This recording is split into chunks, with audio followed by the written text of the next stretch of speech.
우리 주님께 사랑하시는 행복한 터평교회 성도 여러분, 안녕하십니까? 주의 전을 사모하여서, 그리고 하나님의 임재를 사모하셔서 주님 앞에 나오신 모든 주의 백성을 주님께서 충만히 복 주시기를 주님의 이름으로 기원합니다. 중국 역사상 가장 위대한 사람 중 한 사람으로 꼽히는 사람, 특히 현대사에서 위대한 인물로 꼽히는 사람이 있습니다. 사회주의를 유지하면서도 자본주의를 접목시킨 사람, 누구일까요? 네, 맞으셨습니다. 덩샤오핑입니다. 등소평은 마오쩌둥이 3번이나 숙정 대상으로 삼았다고 합니다. 그래서 후세는 이 일을 두고 3번의 숙정이 결국 이 덩샤오핑을 살렸다고 평가합니다. 처음부터 사람이 너무 잘 나가면 촐랑대다가 죽으니까 미리 숨을 죽여준 것입니다. 덩샤오핑의 시대가 올 줄 알고 연단시킨 것입니다. 그는 변방에서 그리고 외국에서 가장 어려운 시절을 통하여 중국의 50년 후를 내다보는 안목을 가진 인물로 준비가 되었습니다. 역사상 위대한 인물들은 모두가 커다란 굴곡이 있습니다. 그러한 시련과 낭망의 시절이 없었다면 그 사람이 더 많은 일을 했을 텐데 왜 그런 어려운 시절이 있었을까? 라고 생각할 수도 있겠지만 그것은 착각입니다. 바로 그러한 넘어짐과 침묵, 좌절의 순간이 그를 큰 그릇으로 만든 것입니다. 더 분발하며 준비되게 하여 시대에 맞는 지도자가 되게 한 것입니다. 우리가 성경에서 다윗 왕의 생애, 가장 위대한 왕이라고도 볼 수 있는데요. 이러한 일이 사실임을 우리는 깨닫게 됩니다. 하나님께서 그의 생애에 엄청난 시련을 주시지 않았다면 그렇게 위대한 왕이 될 수 있었을까요? 자기 생명을 찾는 자 앞에서 도망하면서 수많은 풍파를 겪으면서 그는 하나님을 의지하는 법을 배웠습니다.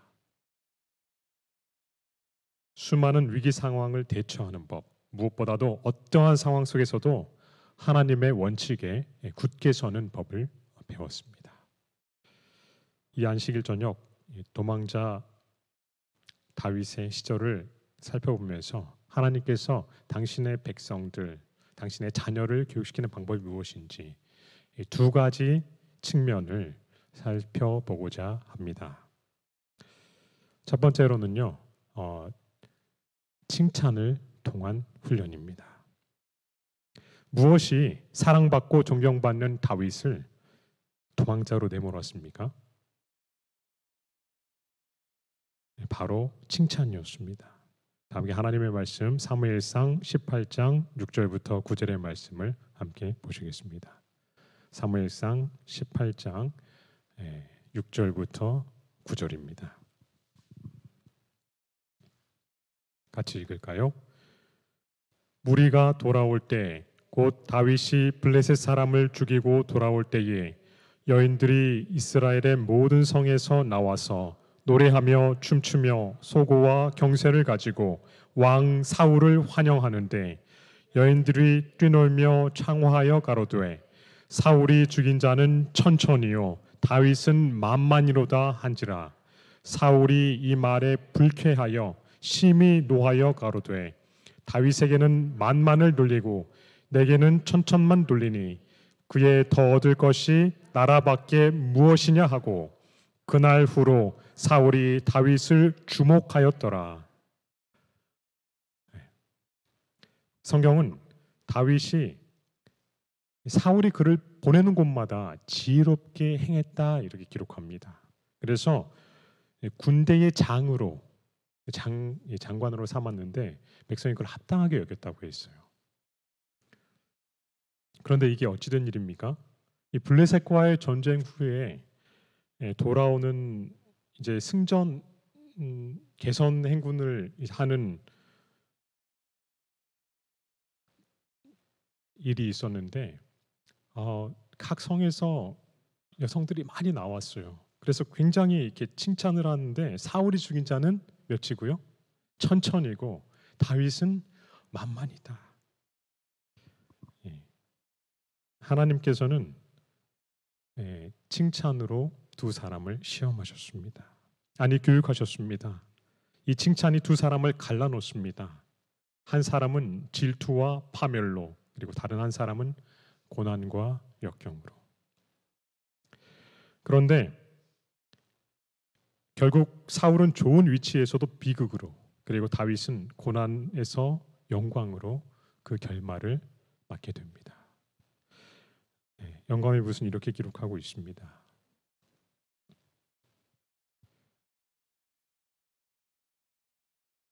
사울의 품성의 큰 결점은 칭찬받기를 좋아하는 것이었다. 이 특성은 그의 행동과 사상에 지배적인 영향을 미쳐서 모든 일을 칭찬과 자기를 높이려는 욕망으로 행하였다. 옳은 일과 그릇된 일에 대한 사울의 표준은 사람들의 칭찬에 좌우되는 저급한 표준이었다. 먼저 같이 읽을까요? 먼저 하나님의 칭찬을 받으려고 노력하지 아니하고 사람들을 기쁘게 하려고 애쓰는 자들은 아무도 안전하지 못하다. 사람들의 판단에서 첫째가 되는 것이 사울의 야망이었다. 이 찬양의 노래를 듣고 있는 동안에 왕의 마음에는 다윗이 백성의 인심을 얻어 자기를 대신하여 왕위에 오를 것이라는 생각이 굳어져 갔다. 사울은 사람의 칭찬과 인정을 최고로 여겼습니다. 사람에게 인정받고 첫째가 되는 것이 사울의 야망이었습니다. 그랬기에 사울은 여인들이 다윗을 더 칭찬함으로 왕위의 위험을 느끼고, 그리고 질투심에 불타서 무죄한 피를 흘리고자 혈안이 된 것입니다. 다윗은 달랐습니다. 백성 앞에 출입할 때 백성들이 그를 지혜롭다고, 그리고 기뻐했다, 칭찬했다고 성경은 기록하고 있습니다. 그러나 그의 관심은 사람의 칭찬이 아니었습니다. 하나님께 이것이 하나님의 뜻에 옳은가? 하나님께 칭찬받을 만한 것인가? 하는 것이었어요. 그래서 백성들이 그를 칭찬하지 않고 반역할 때라도 시글락에서 혹은 마하나임에서의 압살롬에게 쫓기는 이런 위급한 때에라도, 궁급한 때에라도 완전히 낭망하지 않고 주님의 뜻을 물은 후에 그대로 행했습니다. 그리고 그 결과 승리하게 된 것입니다. 그러나 사울은 사람의 칭찬과 평판에 그의 첫째 관심사를 두었기 때문에 사람의 칭찬과 영광이 그에게서 떠나가자 낭망하고 질투심에 불타올랐습니다. 그는 그의 남은 생애를 국사에 전념하는 대신에 자기보다 칭찬받는 이 사람을 죽이려고 국가의 일은 소홀히 하고 쓸모없는 일에 국력을 낭비하고 맙니다. 따라서 국력은 쇠퇴했습니다. 까닭 없이 죽이려는 부도덕한 왕 때문에 나라의 도덕적 표준이 낮아지게 되는 결과를 낳게 됩니다. 잠언 27장 21절에 이렇게 말씀하고 있는데요. 잠언 27장 21절 같이 읽을까요?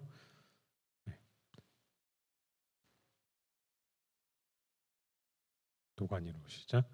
도가니로 은을, 풀무로 금을, 칭찬으로 사람을 시련하느니라. 하나님께서 칭찬으로 사람을 시험하십니다. 시련하십니다. 교육시키십니다. 왜냐하면 사람은 칭찬받을 때에 그 인격이 드러나게 되기 때문입니다. 그 사람의 근본 바탕과 됨됨이가 드러나는 것입니다. 이때 사람의 품성 중에 교만이 가장 부추김을 받게 됩니다. 많은 사람들이 자신의 약점을 보지 못하고 그 속임수 가운데서 스스로 높이다가 멸망하는 것입니다. 혹은 그 칭찬과 영광이 다른 사람에게로 돌아갈 때에 견디지 못하고 자신이 최고의 것으로 여기던 것이 떠나갔으므로 좌절하고 옳지 못한 길로 가는 것입니다. 그러나 주님 안에서 자기에게 주신 일에 최선을 다하다가 칭찬을 받게 되면 마땅히 재능과 기회를 주신 하나님께 영광을 돌리게 됩니다. 그리고 자신의 일에 더 충실하고자 노력합니다. 마음을 실현하시는 주님을 깨닫고 품성을 아름답게 함으로 하나님의 칭찬이 그에게 있을 것입니다. 오직 우리가 구할 것은 하나님의 칭찬입니다. 하나님께서 칭찬으로 우리를 시험하실 때에, 교육하실 때에 마땅히 영광을 그분께 돌림으로 하나님께 칭찬받는 여러분과 제가 되기를 간절히 바랍니다. 두 번째, 하나님께서는 침묵으로 우리를 교육시키십니다. 다윗의 실수를 통해서 이 사실을 살펴보길 원합니다. 이렇게 칭찬과 영광이 다윗에게 돌아가자 사울의 심기는 극도로 불편합니다. 그래서 수금을 타는 다윗에게 창을 2번이나 던집니다. 그리고 딸을 주겠다는 미끼로 위험한 전쟁에 보내서 죽기를 바랍니다. 그런데 이고 돌아옵니다. 그래서 이번에는 이 포피를 200개를 양피를 베어라. 간접적으로 자기 손 대지 않고 사위잖아요. 사위가 아직은 아니었군요. 아무튼 죽이려고 합니다. 그런데 이번에도 승리를 주어서 다윗이 사울의 사위가 됩니다. 그런데 사위가 됐음에도 불구하고 계속되는 위협 속에서 다윗은 사울의 의도를 명확히 파악하고자 사울의 마음을 시험해 봅니다. 어떻게 시험하냐면 매월 초하루에 이제 왕과 이 신하들 장군들이 특별한 식사를 하는데 그 만찬에 빠지고 아버지 집인 베들레헴의 형들의 제사를 도우러 가야 한다고 요나단에게 말하게 합니다. 만약 사울이 그를 이해한다면 그의 마음속에 죽이려는 의도가 없는 것입니다. 그런데 만약 정당한 이 이유에도 사울이 크게 분노하고 그가 죽어야 마땅하다고 한다면 이미 사울은 그를 죽이기로 작정한 것입니다. 사울은 다윗이 이틀째 나타나지 않자 크게 노했어요. 그리고 이를 중지하려는 자신의 아들 요나단에게까지 창을 던집니다. 다윗은 이 시험을 통해서 사울이 자신을 죽이려 한 것을 확인했어요. 이제 다윗은 도망자의 신세가 되어서 황량한 그리고 험악한 사막과 요새들을 전전하면서 사울의 낯을 피하여 도망하게 됩니다. 다윗이 제일 먼저 갔던 곳이 어디죠? 이스라엘 백성들이 그래도 하나님의 언약궤가 있는 곳, 성전이 가장 안전하다고 일단은 여겨서 먼저 이 제사장이 있는 곳으로 피했습니다. 성막이었어요. 성막은 엘리와 사무엘의 시대에 원래 실로라는 곳에 있었는데요. 그러나 이 사사 시대에는 어디로 갔냐면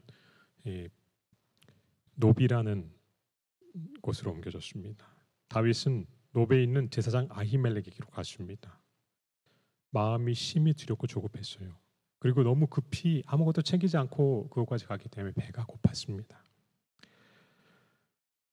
수중에 의지할 만한 아무런 무기도 없었습니다. 양식과 무기가 간절히 필요한 것이죠. 그런데 거기에 사울의 신하여 목자장인 도에기라는 사람이 이렇게 있는 것을 나중에 감지하게 됐어요. 그것이 조금 꺼림칙했지만 다윗은 제사장에게 먹을 것과 무기를 구합니다. 묻는 질문에는 거짓으로 답하고 하나님께 드려진 진설병을 얻습니다. 또한 이스라엘의 승리를 위해 기념해 둔 에봇 뒤에 간직한 골리앗의 칼을 받게 됩니다. 그리고 혹시라도 무서워서 안전하다고 생각한 그곳에 사울의 신하가 있었으니까 거기 더 이상 있지 못하고 블레셋 땅으로, 원수의 땅으로 그가 피난을 갑니다.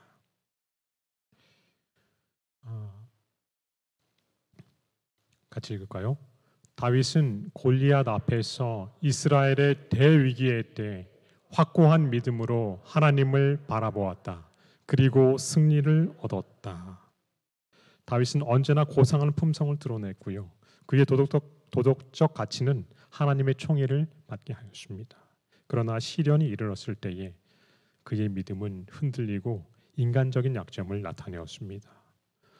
그의 눈에는 모든 사람이 자기를 해하려는 것처럼만 보였어요. 너무도 어린 나이에 장군이 되었기 때문에 혼자의 걱정과 슬픔의 낯빛으로 급히 왔을 때 제사장이 깜짝 놀랐습니다. 그래서 어떻게 여기까지 왔느냐 물었어요. 근데 다윗은 발견이 되지 않을까 극도로 두려움에 몰려서 거짓말을 하게 됩니다. 왕의 은밀한 명령을 받아서 왔으며 다른 병사들과 어디서 만나기로 했다. 먼 길을 여행해야 한다고 했고 몹시 배가 고프니까 떡을 아까 말씀드린 것처럼 떡 5덩이를 요구했어요. 거룩한 떡밖에 없던 제사장은 진설병밖에 없음을 알렸지만 다윗이 계속 그 떡 먹기를 요구했습니다. 그리고 이 거룩한 떡을 먹기에 거리끼는 일이 없다고 하여서 이 진설병을 먹게 됩니다. 이때 히브리인의 신앙을 가졌다고 고백하는 도액, 사울의 신하로 사울 왕의 양을 치던 목자장이 그를 보게 돼요. 다윗은 이 사람을 보고 급히 다른 피난처로 옮기고자 하였고 자신을 방어할 무기를 갖고자 하였습니다. 그래서 칼이나 창 같은 병기를 구했어요. 여러분, 교회에서 성막에 무슨 무기가 있겠습니까? 말씀드린 대로 골리앗의 칼을 생각해냈고요. 대제사장 아히멜렉이 그것을 다윗에게 주었어요. 다윗은 그 무기로 인해서 크게 마음의 위안을 얻고 다른 곳으로 도망하였지만 이 아히멜렉은 사울의 신하 도액에게 까닭 없는 의심을 받게 됐습니다.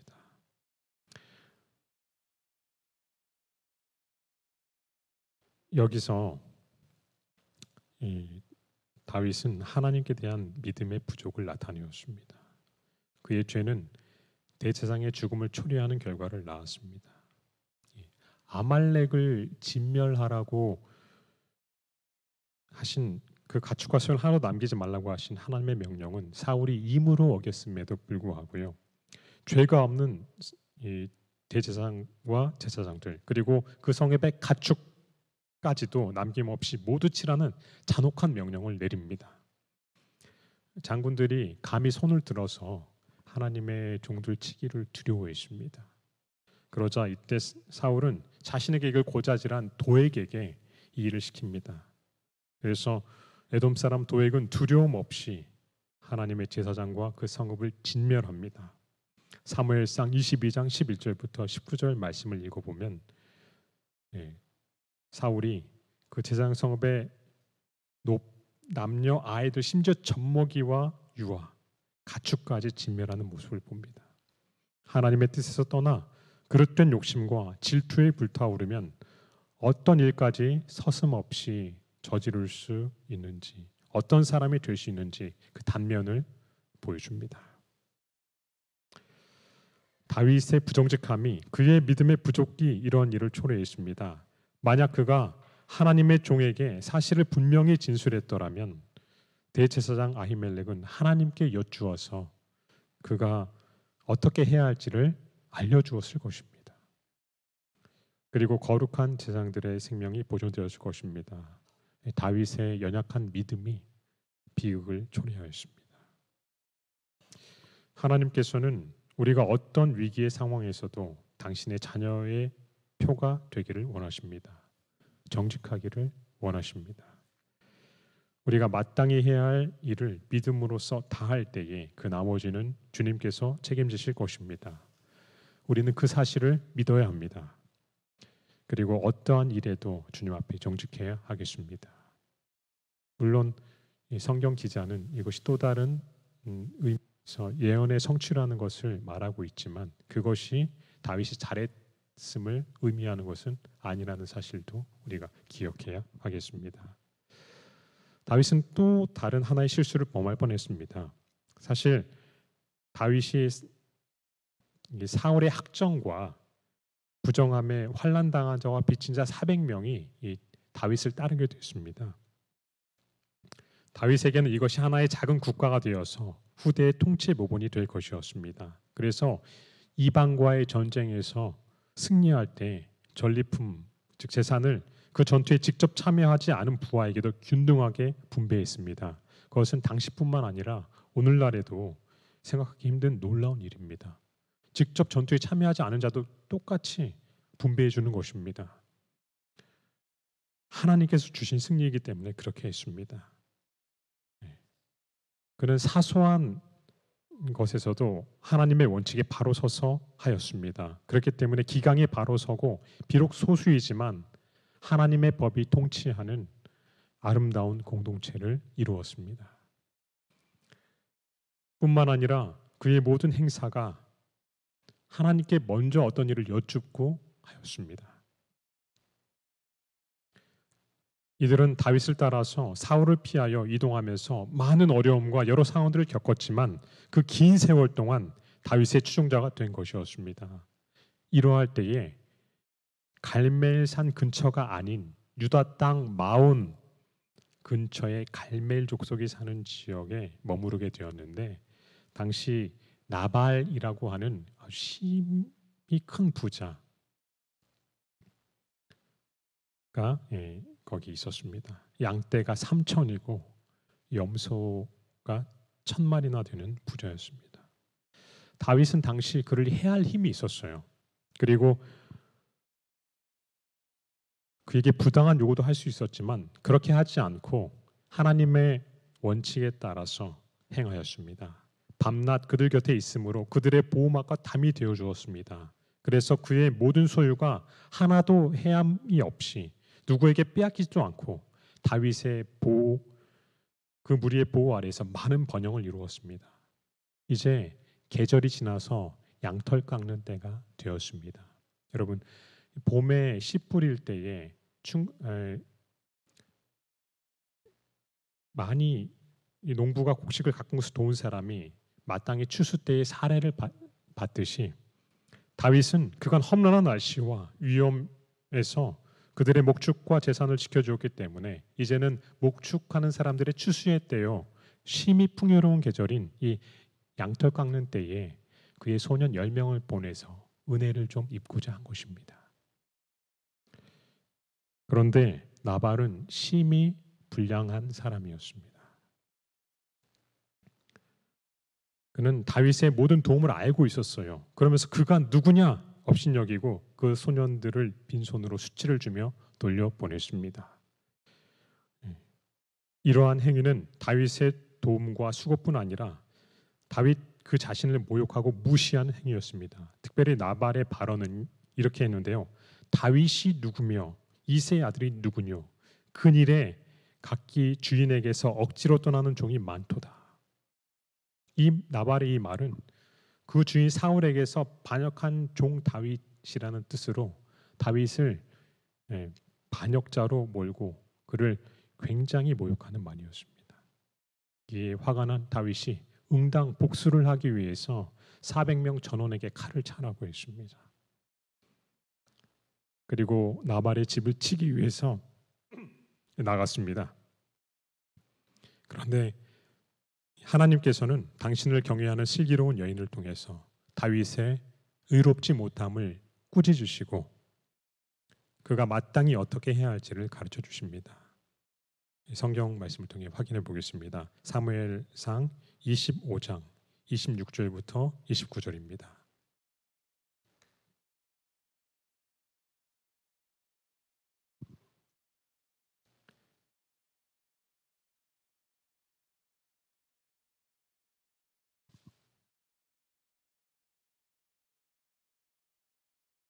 성경책을 가지고 계신 분들 함께 같이 읽으셔도 좋겠습니다. 파워포인트는 조금 컴퓨터를 바꾸었더니 좀 제외된 부분도 있는 것 같습니다. 같이 봉독하시는 분 같이 읽으실까요? 시작. 내 주여 여호와께서 사시고 내 주도 살아 계시거니와 내 주의 손으로 피를 흘려 친히 보수하시는 일을 여호와께서 막으셨으니 내 주의 원수들과 내 주를 해하려 하는 자들은 나발과 같이 되기를 원하나이다. 여종이 내 주에게 가져온 이 예물로 내 주를 좇는 이 소년들에게 주게 하시고 주의 여종의 허물을 사하여 주옵소서. 여호와께서 반드시 내 주를 위하여 든든한 집을 세우시리니 이는 내 주께서 여호와의 싸움을 싸우시며 내 주의 일생에 내 주에게서 악한 일을 찾을 수 없음이니이다. 사람이 일어나서 내 주를 쫓아 내 주의 생명을 찾을지라도 내 주의 생명은 내 주의 하나님 여호와와 함께 생명싸개 속에 쌓였을 것이요 내 주의 원수들은 생명은 물매로 던지듯 여호와께서 그것을 던지시리이다. 아무리 자기의 정당한 요구를 거부하고 자기를 모욕하고 명예를 훼손시켰다 할지라도 그 모든 집을 진멸하고자 한 다윗의 이 충동은요,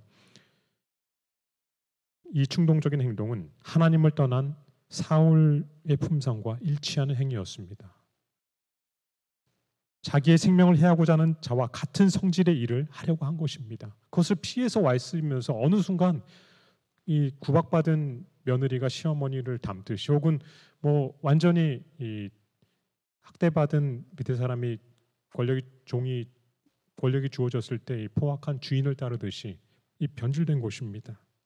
그리고 이러한 행위를 행했다면 다윗은 후대에 두고두고 자신의 행위에 대해서 불명예를 끼쳤을 것입니다. 게다가 원수 사단에게 빌미를 제공하는 것이 될 것이었습니다. 원수 갚는 것은 하나님께 속한 일이었습니다. 본인이 할 일이 아니었습니다. 아비가일은 이에 대해서 내 주께서 여호와의 싸움을 싸우시며 내 주에게서 악한 일을 찾을 수 없음이니이다 라고 말함으로써 그가 어떻게 행해야 할지를 알려준 것이었습니다. 하나님께서 대신 싸우셔서 그의 원수를 갚으실 것이다. 까닭없는 피나 부당한 피를 흘림으로 하나님의 불쾌히 여기심을 입을 필요가 없다. 당신의 생애에서는 악을 찾을 수 없어야 합니다. 라는 뜻이었습니다. 특히 예수님의 공의로운 통치를 예표해야 할 기름 부음 받은 왕으로서 그의 생애에는 무죄한 피나 부당한 피 흘림이 없어야 하였습니다. 다윗은 이 사건에서 큰 깨달음을 얻고 지혜로운 여인을 통해서 주신 하나님의 말씀에 순종합니다. 나발은 이 사건의 열흘 후에 이 사건을 듣고 죽었습니다. 은혜를 모르고 하나님이 세우신 선한 사람을 모독한 자를 하나님께서 직접 심판하신 것입니다. 이후 다윗은 큰 깨달음을 얻어서 자신이 직접 원수를 갚거나 부당한 피를 흘리지 않고 하나님께 맡깁니다.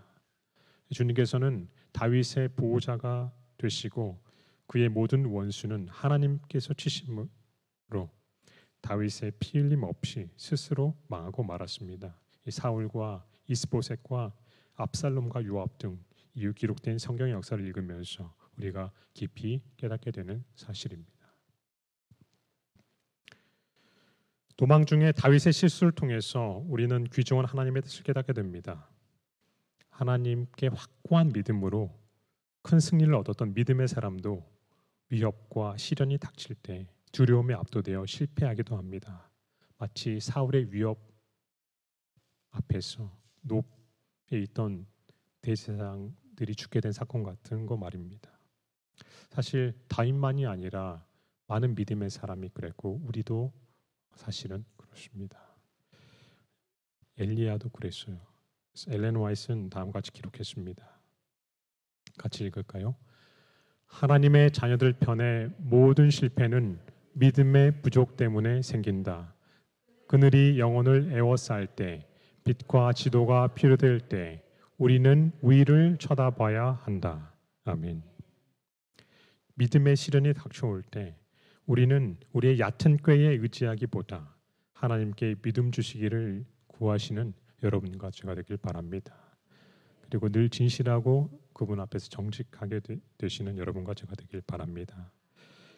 여기에 우리가 더 깊이 묵상하고 기억해야 할 주제가 있습니다. 다윗은 하나님의 뜻에 따라 정직하고자 노력했으나 13년, 12년이 더 넘는 세월 핍박을 당하면서 험한 세월을 보냈습니다. 왕으로 기름 부음 받은 그가 왕이 되기 전에 죽을 것만 같았습니다. 하나님의 약속은 너무 아련한 듯이 보였습니다. 그에게는 광야의 침묵과 아무리 하나님께 구해도 그 일은 이루어질 것 같지 않은 사울 왕이 영원히 살고 통치하고 자기는 그의 분노 때문에 죽을 것만 같은, 하나님은 너무 침묵하시는 것 같고 외로움만이 있는 것 같은 그런 것이었습니다. 하나님의 자비하심과 사랑을 그토록 무시하고 여호수아에 기록된 주님의 경고의 말씀도 무시한 채 여리고성을 다시 쌓는 모습을 보던 엘리야도 그러했습니다. 700여 년 전 여호수아의 예언대로 열왕기상 16장 34절 보면은 그 말씀이 성취됐어요. 선지자의 예언을 무시한 채 여리고를 재건한 베델 사람 히엘이 주님의 경고대로 정확히 그 기초를 놓을 때 맏아들 아비람이 죽고 성문을 세울 때, 즉 완공했을 때에 막내 아들 수굽이 죽었습니다. 더 이상 이스라엘의 부패를 보고 있을 수 없었던 엘리야는 왕을 찾아갑니다. 그리고 왕 앞에서 크게 내 말이 없으면 우로가 이스라엘에 없을 것이다. 하나님의 경고를 합니다. 3년 반이 넘는 고통의 시간도 믿음으로 견뎌내고 주님을 경외하는 자가 아무도 없는 듯 보일 때 홀로 하나님께 충성했던 엘리야를 생각해 봅니다. 그 긴 고난이 지나고 이제는 하나님이 직접적으로 개입하시는 큰 승리를 거두었습니다. 불이 하늘에서부터 내려와서 직접 응답하시고요. 백성들이 큰 배도에서 벗어나서 살아계신 여호와를 그들의 참 하나님으로 고백했습니다. 그러나 기진맥진하도록 충성한 이 충성스러운 종에게 죽음의 위협이 닥쳐올 때 그는 목숨을 위하여 힘이 소진하도록 도망합니다. 하나님의 응답은 없고 침묵과 외로움이 그를 압도합니다. 이 침묵과 외로움은 인간이 가장 견디기 힘든 고통입니다.